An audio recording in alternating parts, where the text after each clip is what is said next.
Mimi kama Koome niko na haki urais asimiwe, apewe heshima.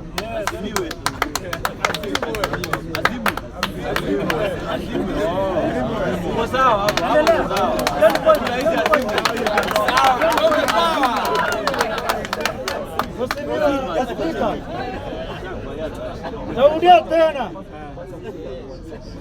Wakenya waheshimu rais wa Kenya Ruto, wamuheshimu, asimiwe, wampatie heshima na serikali ya Kenya, Kenya Kwanza, waheshimu serikali ya Kenya. Mimi nimesema kama Koome.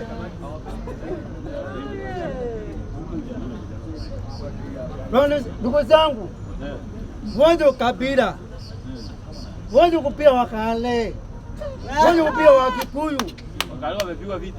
Wakajini ni Wakenya, ni mandugu zetu.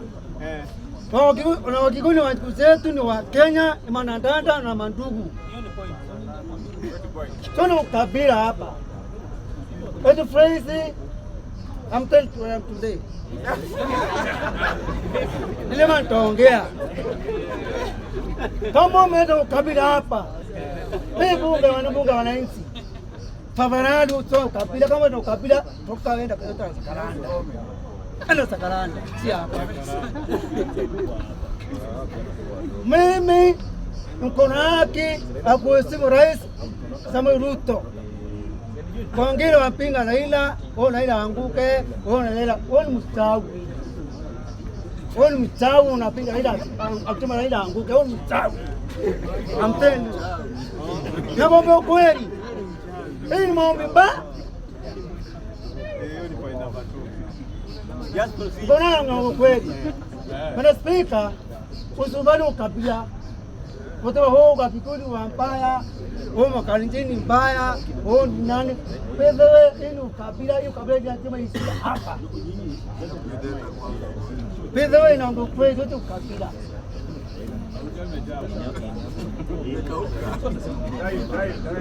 Bwana Spika, Mheshimiwa Rais, kama mimi kuna nguvu, Mheshimiwa Rais, ndio kuna pesa, amtedu mimi ambaye ndo ndio hapa unakutusi, anakutusi mimi kwa hapa, Mheshimiwa, najua ndo haja hapa Sakaranda. Kama toja Mheshimiwa Rais, kama nipeka sawa kwa Mheshimiwa Rais, kama kuna pesa Mheshimiwa Rais,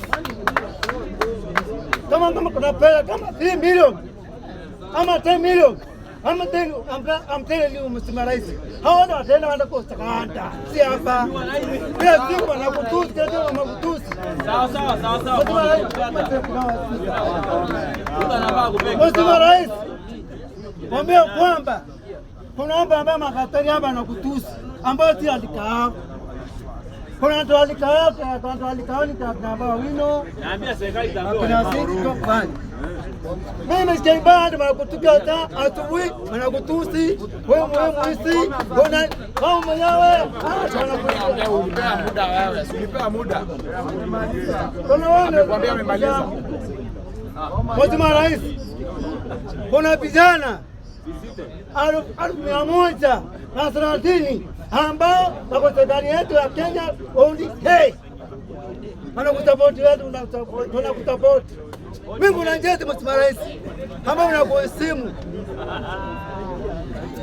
Kuna vijana wangu ambao wanakusupport 130 ambao